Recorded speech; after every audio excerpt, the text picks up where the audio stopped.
Take wings, legendary soldiers.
Hello, welcome to another installment of Same Name, Different Game. I'm Joe, and the last time I did an obscure shoot-'em-up from the 80s, this show got the fewest views it's ever gotten. But sometimes I just can't help myself. So this episode we're going to look at one of the least remembered games from one of my favorite publishers. It's Capcom's Legendary Wings. And here's a little history.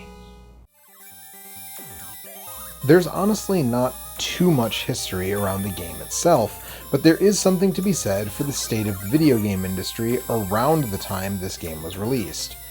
Shoot-'em-ups are the genre of video games. What many consider to be the very first video game, Space War, was a shoot-'em-up. The very first arcade video game, Computer Space, was a shoot-'em-up. The very first video game to have multicolored sprites, Galaxian, was a shoot-'em-up. And in the 80s, the shoot-'em-up still ruled arcades and consoles, and the genre evolved quickly, from Space Invaders in the late 70s, to Defender, to Xevious, to Gradius, and beyond. With a ton of different themes and gimmicks to draw in the player, the genre was perhaps at a saturation point, but nevertheless, some pioneering shooters were hitting in the mid-80s. In 1985, one of the most important STGs, Konami's Gradius, wowed arcade-goers with a unique power-up mechanic and a series of varying stages. The following year, Konami one-upped themselves with the pseudo-sequel to Gradius, Salamander, known in the West as Life Force, a game that was not content to simply be a horizontal shooter like the original Gradius, nor merely a vertical one like Twinbee, also released by Konami in 1985, but one that alternated perspectives, which, odd though it may seem now, was a huge deal in 1986. And that brings us to our game for this episode, thematically different but functionally similar in that it contains those same alternating perspectives. It's Legendary Wings, known in Japan as Ares no Tsubasa, the legendary soldiers. As I said, there's very little in the way of history around this game. The arcade game contains no credits, and given the game's relative obscurity in Capcom's catalog, I wasn't able to find any interviews or discussions of it in English, and I would honestly be surprised if any exist in Japanese either. Released in 1986, almost certainly a case of weird synchronicity with Konami's Life Force, there is little doubt Tokuro Fujiwara was involved in some capacity, but that's about all I can say with any degree of confidence. There are some claims online about who composed the soundtrack, but none of them cite a source, so I don't put too much stock in them.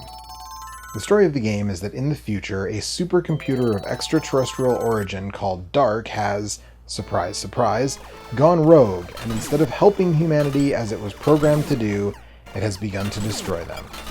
Coming 2 years after the Terminator, it's not hard to see the inspiration for that part of the story, but the next part gets a little weirder. Like I said, the Japanese title is Ares no Tsubasa, which translates to The Wings of Ares. And that's because the heroes of this game were apparently gifted wings of love and courage from the Greek god of war to save humanity from dark. The game has 5 stages. Each contains a main top-down shooting section, quite akin to Twinbee or Xevious, in that you have air and ground targets, the latter of which can only be destroyed by your bombs. They also contain 3 side-scrolling sections, 2 of which are optional. The first is a danger area you'll be sent to if the giant mouth in each stage sucks you in. It's generally advisable to skip this area. The next is a hidden lucky area, which contains bonus points and power-ups. More on those in a minute. Finally, there's the palace of each level, where you'll find the boss and finish the stage. Now, the side-scrolling segments aren't exactly like Life Force in that 2 of the 3 see your winged heroes landlocked, so they're really more like platforming sections, though the boss of each danger and palace segment allow you to fly. The lucky segments have you flying the entire time, but the bigger problem, particularly when compared to Life Force, is that the layouts of these sections are identical in every level. Sure, the palaces add more enemies and trap floors as you progress, but the actual placement of the platforms and the ladders and where the stage ends? Always the same. Another problem with Legendary Wings in the arcade is that it's a classic quarter muncher. The game is much too brutal to be enjoyable. First and foremost, powering up your hero takes 2 power-ups for each level, starting with the double shot, then the 3-way, then the Psycho Flame, which is of course by far the most powerful, but taking 8 power-ups to get there feels needlessly onerous on the player. And to really make sure you feel it, I honestly still can't believe this, the game strips you of all your upgrades at the end of every stage. Yeah, you heard me right. You start every stage with your basic pea shooter, even if you ended the prior stage with the Psycho Flame. And that wouldn't necessarily be so bad if not for the sheer frustration and enemy placement throughout the stages. Past stage 1, you are constantly bombarded with enemies, and your hitbox is your entire character, which is big even by the standards of the era. Add to that, when you're playing single player, you have limited continues, and when you use them, you're pushed back to the beginning of the current stage. The only way to continue as many times as you want, and pick up where you left off, is playing 2-player. But when doing this, make absolutely certain you don't both run out of lives at the same time, or guess what? Game over. Back to stage 1 with the both of you. And that about does it for the arcade game, but before we move on to the port, there's probably something a little weird you've been noticing about the player characters in the footage I've been showing. In a weird turn of events, this was one of the fairly rare cases of an 80s arcade game featuring a lady in the lead role. Michelle Hart is the Player 1 character in the Japanese arcade version, alongside Kevin Walker on the Player 2 side. They're even shown in the Attract mode. But when the game came over to North America, well, at first she just lost her name, and her outfit was changed from red to green, but Michelle was still there. Again, hard information about this game is tough to come by, but despite the MAME folks labeling this as Set 2, this is almost certainly the first North American release. And I say that because the official Capcom Character Encyclopedia tells us that sometime during the game's production run, Michelle was changed to a dude. Which is also honestly frustrating, because that implies that whatever was behind that decision is a reason lost to time, and we'll never know. While Michelle has sometimes turned up in other games, like as a support character in the original Marvel vs. Capcom, and as a card in SNK vs. Capcom Card Fighters Clash, she's never returned to a prominent role, which is a bit of a bummer. And that bummer persists in the port, the only port, as a matter of fact, of Legendary Wings. This is a North America-only NES version, with 2 dudes as the main characters, and it's honestly probably the only reason anyone still remembers this game at all. And well, that's not without reason. The NES game, released in the summer of 1988, improves just about everything about the arcade game. And we know a lot more about it too, since it has actual credits. Akira Kitamura, the creator of Mega Man, and Takashi Nishiyama, who went on to work on a ton of famous SNK and Capcom games and others, both had a hand in it. Minami Matsume, who I presume needs no introduction here, worked on the music alongside Yoshihiro Sakaguchi, famously credited as Yuki-chan's papa in this and other Capcom games he worked on at the time, as well as Tamayo Kawamoto, who worked on a lot of classic Capcom titles before leaving Capcom to join Taito's house band, Zuntata. And all of that comes together in a very solid, though not great, shoot-'em-up for the NES that easily surpasses its source material. While in broad strokes it's very recognizable as Legendary Wings, there's more than enough fine-tuning here to make the game much more enjoyable. For starters, you don't begin each of the 5 stages without your power-ups. And speaking of those, they have changed for the better in multiple ways. First and foremost, you only need 1 power-up to upgrade your weapon, not 2. The icons also now drop from these pods instead of normal enemies or lines of enemies as they did in the arcade. Beyond that, your loadout is pretty significantly different. While the first power-up is still a twin shot, it's quite different than the arcade, with 2 long lasers that penetrate one-hit enemies instead of stopping when it hits one. Speaking of penetration, that's the name of the 3rd level power-up according to the manual, and it is, as the kids say, straight fire. Quite literally. 4th is the flame shot, which seems weird since the prior weapon looks more like a flame, but this one fires a straightforward shot with another that rotates around it and covers a ton of ground. Finally, a 5th pickup will turn you into the Firebird, which is a big difference maker. Not only are your shots now 4 times as powerful as the default shot according to the manual, but you can take several hits before losing it. Speaking of that, another thing that helps the player in this version is that taking a hit no longer causes instant death as in the arcade game. Much like many compile shooters and Hudson's Soldier series, a hit will downgrade your weapon 1 slot for everything but the Firebird, and you won't actually lose a life until you're back to your starting weapon. Couple that with continues that are now awarded via hearts found in the side-scrolling sections, and you have a game that is overall much friendlier to the player.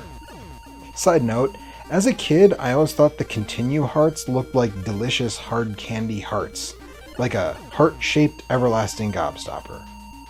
And I still do. But it's more than just those details. Another big part of this version outperforming the arcade game is that there's more to it.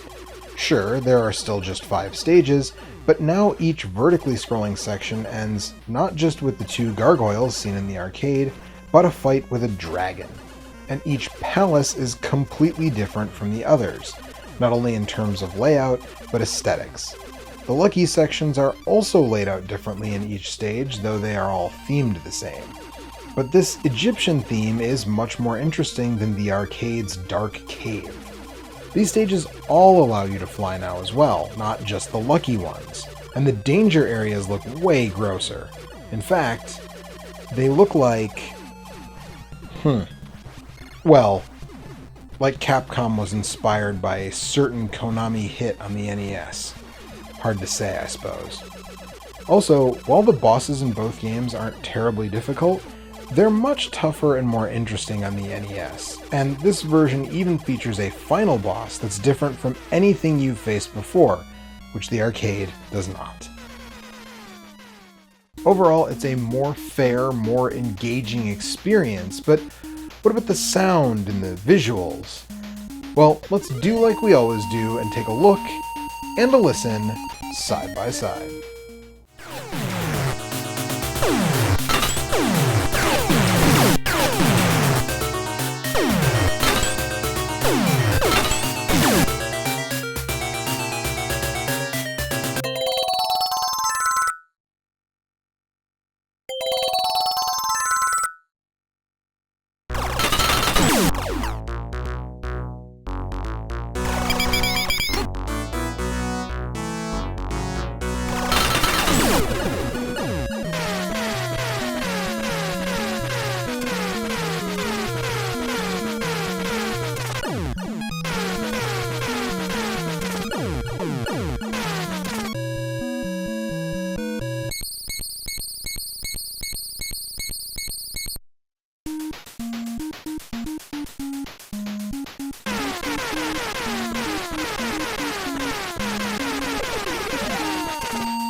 Of course, the visuals of the arcade can't be matched by the humble NES, but for the hardware, it looks pretty dang good. Audio-wise? Well, I like both. Though I guess if I was forced to choose, I'd probably give the nod to the NES just because I absolutely love the sound of the NES. And that makes it time to give the edge. And if I haven't made it super clear by now, it is the NES version for me, and it's not close.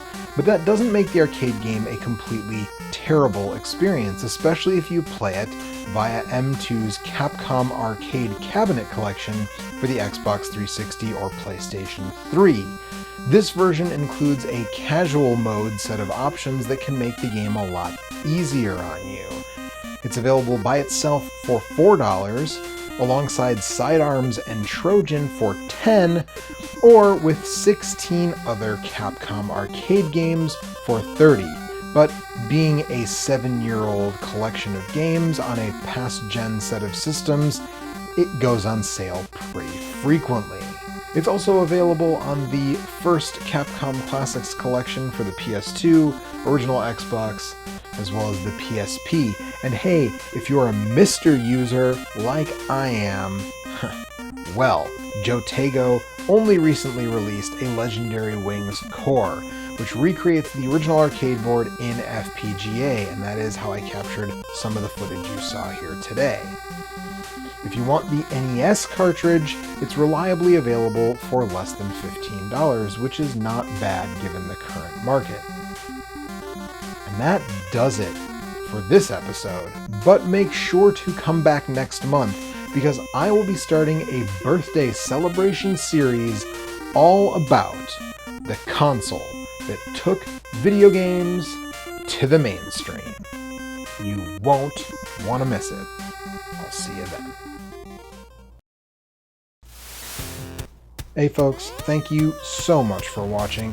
If you liked the video, do all the stuff. Like, subscribe, ring that stupid bell, and comment below telling me your favorite NES shooter. Mine's Life Force. Let me remind you that this channel is ad-free thanks to viewers like you. In the description you can find links to buy merch, you can use affiliate links to small businesses that I also shop at, and you can, of course, support me directly on Patreon, where just $1 per video gets you early access, your name here with these cool people, and more. If you want more Capcom, on the left is the full playlist for the Capcom Chronology series I did a couple years ago, and on the right is my video on Bionic Commando.